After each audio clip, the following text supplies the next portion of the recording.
Who is the strongest character in Mortal Kombat? Many would say Onaga because he tanked the combined force of Raiden, Quan Chi, and Shang Tsung and then shrugged it off like a strong gust of wind. Shinnok is crazy strong too though. The guy can basically one-shot everyone with his amulet. But then we have Fire God Liu Kang, a fighter so powerful that he bested Kronika, Cetrion, and 3 Revenants imbued with god energy. So surely this character is the strongest in Mortal Kombat history, right? Well, maybe not. Today, I'm going to discuss why Johnny Cage, yes, this man, is possibly even stronger than Fire God Liu Kang. He simply chooses not to be. And I'll explain why soon, but first, let's discuss his powers. First off, Johnny Cage has literal god killer energy. In fact, everyone in his bloodline does, even Cassie Cage. Holy shit, it does run in the family. Your father's power will not save you.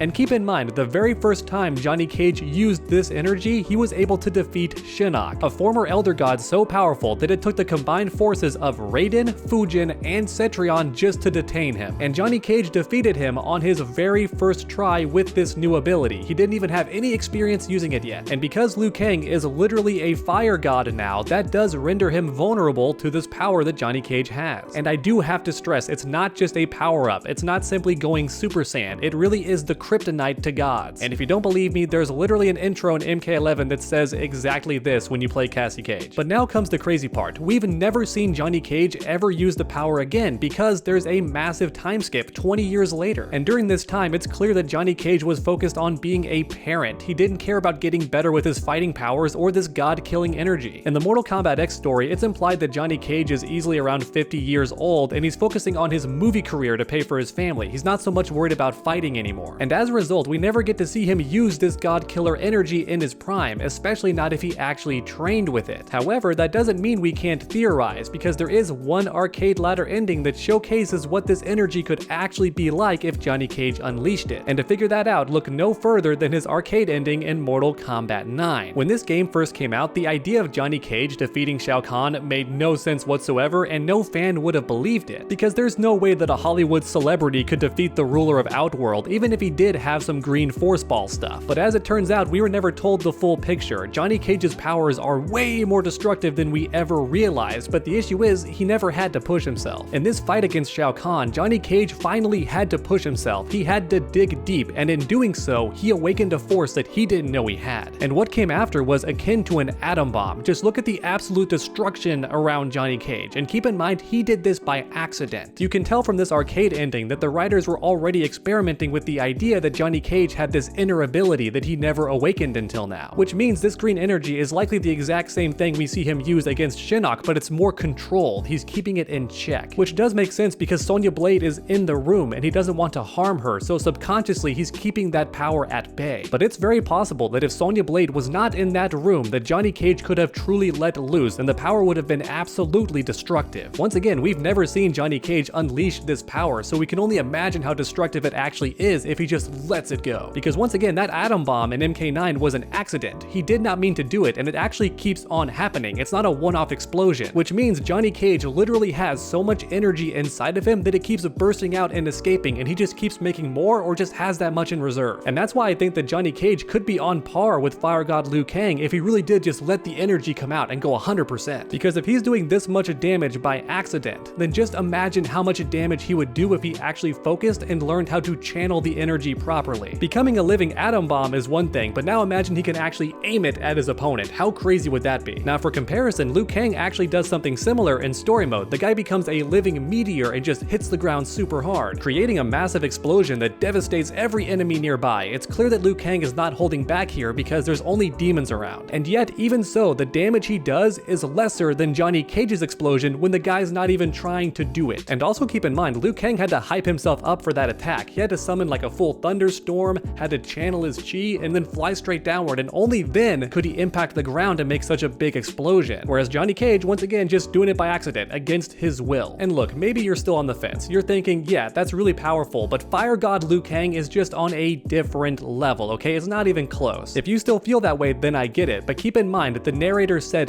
this: Johnny Cage's power, when fully unleashed, will be stronger than mortal imagining. Johnny Cage will transform into a warrior powerful beyond mortal imagining. So just think about that. They didn't say that his power would be beyond mortal abilities, or beyond what mortals think they can do. No, they said beyond mortal imagination, meaning that you and I cannot even begin to comprehend how powerful Johnny Cage actually is when he masters the green glow. Because no mortal can. It would not matter if you were Einstein himself, you still would not be able to wrap your head around just how powerful Johnny Cage is. So once again, I do think it's possible that Johnny Cage could defeat Fire God Liu Kang, at least this version of Johnny Cage, in the MK9 arcade ending. Now at this point in the video, some of you might be asking why I'm using Johnny Cage and not Cassie Cage, because according to MKX, she could possibly be even stronger with the green glow. And the reason many people assume that is because she defeated corrupted Shinnok, and he achieved that form by absorbing the Jinsei, which is pretty much the life force of Earth itself. So Shinnok, a former Elder God plus all the life force energy on Earth, was still not strong enough for Cassie Cage. And Raiden did not come in to save the day this time. Cassie Cage defeated Shinnok all by herself, and it was corrupted Shinnok. And as a result, you would assume that yeah, she is stronger than Johnny Cage, at least when it comes to using the green glow. However, the weird thing is she never does anything with it in Mortal Kombat 11. So either that was a one-off and she can never use it again, or maybe the writers forgot. They're pretty good at that. The writers love making one thing happen and then just dropping it in the next game. That could be the case. But my point is, in Mortal Kombat 11, we don't see any evolution with Cassie Cage's powers. She still uses guns because she can't throw force balls. In fact, the most she can do is power up her guns and fire glowy bullets. Outside of that, it seems pretty clear that Johnny Cage, for whatever reason, is still better at using the green glow than Cassie Cage is. Because once again, the guy can create literal balls of energy and throw it at the opponent pretty easily. And that's why I'm choosing Johnny Cage over Cassie Cage. In Mortal Kombat X, she was definitely meant to be the stronger of the two and have way better green glow power, but in Mortal Kombat 11, there's no sign that she's gotten better with it. In fact, it seems like she's gotten weaker with it for some reason. Alright, but now it's finally time for the verdict. Who actually wins in this fight? Fire God Liu Kang versus full power Johnny Cage, completely unleashed God killer energy. Let's put everything on the table. First off, the fighting experience. Liu Kang wins this hands down. He is a way better martial artist. And even though Johnny Cage is also a great martial artist in his own right, it's just not even comparable. Liu Kang is on a whole different level when it comes to his fighting ability. So when it comes to sheer fighting ability, Liu Kang definitely has the edge. However, even so, Johnny Cage is fighting with literal kryptonite, which could give him an edge. Because once again, think back to Shinnok versus Cassie Cage. That guy could fire volcanic lava and fire at your face. And then on top of that, he's much stronger than Cassie Cage, and his skin is very similar to stone. And yet, even so, Cassie Cage won the day, which implies the green glow also does make you physically much stronger and more durable, otherwise she would just die straight up. The fact that Cassie Cage was able to survive this fight and then win the day in such stylish fashion definitely says something. And also keep in mind, Johnny Cage is stronger than Cassie Cage when it comes to his green glow. So even though Liu Kang does have control of fire and lightning, it's possible that Johnny Cage could survive these attacks long enough to win the day. In fact, I wouldn't be shocked if the atom explosion was enough to kill Liu Kang, because once again, gods are weak to it. Because keep in mind, we're talking about full power Johnny Cage, alright, completely unleashed, which according to the narrator is beyond mortal imagining. Honestly, the more I think about it, this seems like a very close fight. I'm not sure who would win, and I won't say for certain that Johnny Cage does win the battle. However, at the very least, I will say Johnny Cage has a strong chance, and honestly, as a gambling man, I'm putting my money on full power Johnny Cage. I really do think that if both fighters were going completely all out without any regard for the safety of people around them, that Johnny Cage could win this thing, especially if he takes the personality out of the equation and just tries to fight and stops joking and being goofy. With all the evidence I've uncovered while researching this video, I do think that Johnny Cage, with full power unleashed, complete green glow god killer abilities on the table, could genuinely be the strongest fighter in Mortal Kombat history. And before anybody says the one being in the comments section, I have two things to say to you, okay? For starters, the one being has never competed in a Mortal Kombat tournament, as in he's literally not a Mortal Kombat character. And secondly, you can't physically fight the one being. The most you can do is separate him and make different realms, which is what the Elder Gods did. The Elder Gods didn't beat the one being down with punches and kicks. They used magic to separate him. So yeah, Johnny Cage at full power is still arguably the strongest character in Mortal Kombat history, but let me know your thoughts in the comment section down below. Do you think Johnny Cage has a chance at beating Fire God Liu Kang, or am I just a crazy man rambling? I thought it was a fun idea for a video at the very least. And in fact, if you enjoyed the video, please leave a like down below. It helps my channel out a ton. And then keep that combo going by subscribing and ringing that bell. That way you never miss a future video. Make sure to come back next time, and as always, stay underdogs.